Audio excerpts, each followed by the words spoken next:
le devoir nouveau. Oui, je les vois chez la tête, mes compagnons du temps ancien, et s'étonner que le poète veuille finir en citoyen. Je sais qu'ils ne m'approuvent guère, qu'ils ont froncé le sourcil, quand j'ai pris ma plume de guerre, et si qu'on empoigne un fusil. Et quand, portant une cocarde, moi si pacifique et si doux, je vais me mettre à l'avant-garde, au rang où l'on tire à genoux. Leur surprise, je me l'explique. Jadis, ils m'ont vu, tourmenté, bien moins par la chose publique que par l'art et par la beauté. Puis, dans les souffrances de l'âge, quand Dieu, pris de pitié pour moi, à mon âme, avant le naufrage, montra le phare de la foi, ils m'ont vu changer d'existence et, converti par la douleur, devenir, dans la pénitence, moins pur, plus sage et meilleur. Et plus d'un m'enviait sans doute, chrétien plein d'un serein espoir, voyageur achevant ma route, dans la douce paix d'un beau soir.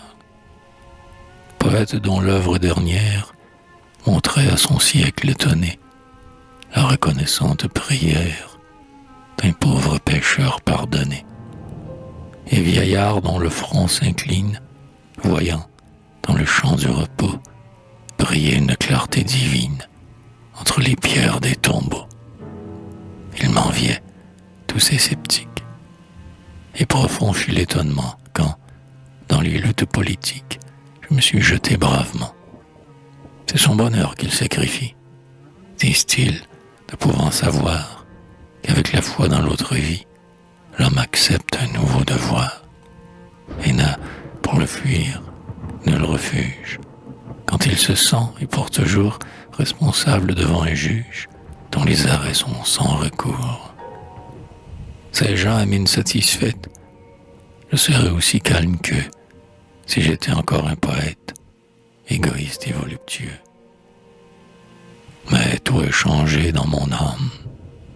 Je lis, dans un code idéal, cet ordre écrit en mots de flamme: faire le bien, vaincre le mal. Or, la France souffre et je souffre, et nul n'a rien aménagé quand on le conduit droit au gouffre, quand la patrie est en danger. Celui qui s'abstient est un lâche, celui qui se réserve a peur. Je me suis donc mis à la tâche, en honnête et bon travailleur. Ouais, je maudis et j'incrimine ce vieux juge près de la mort, mettant laquais fourré d'hermine les lois aux ordres du plus fort. Ce pamphlétaire sans patrie, outrageant drapeaux et soldats, et que l'étranger salarie avec les deniers de Judas. Ce tribun menteur qui se drape dans ses vertus de jacobin, quand de sa bouche encore s'échappe l'odeur du dernier pot de vin. Cet imbécile sectaire, osant crier, je le défends devant l'acte sacré d'un père qui confie à Dieu ses enfants. Sans cesse est mon verbe qui vibre, à présent sévère et viril, répète à tous, le traître est libre et le héros est en exil. Et, pioche en main, plein de colère, je creuse avec lenteur, hélas, un canal au flot populaire, vers le Parlement d'Augias. C'est le devoir, il est austère, car mon cœur ne sait point haïr. Mais n'est-ce pas, France, ô ma mère, que me taire serait trahir? Dans un tel danger, la prudence et le besoin de paix ont tort. Tout vaut mieux que la décadence, que la lente marche à la mort. Voyez, devant l'ignoble histoire qui nous font nos bas tyrannaux, pâlir les noms d'or que la gloire broda jadis sur nos drapeaux. Donc, luttons toujours, car nous sommes las d'être vaincus et trahis, et las d'obéir à des hommes qui déshonorent le pays. Et nous rêvons d'une autre France, maternelle et clémente à tous, où la bonté, la tolérance règneraient enfin parmi nous.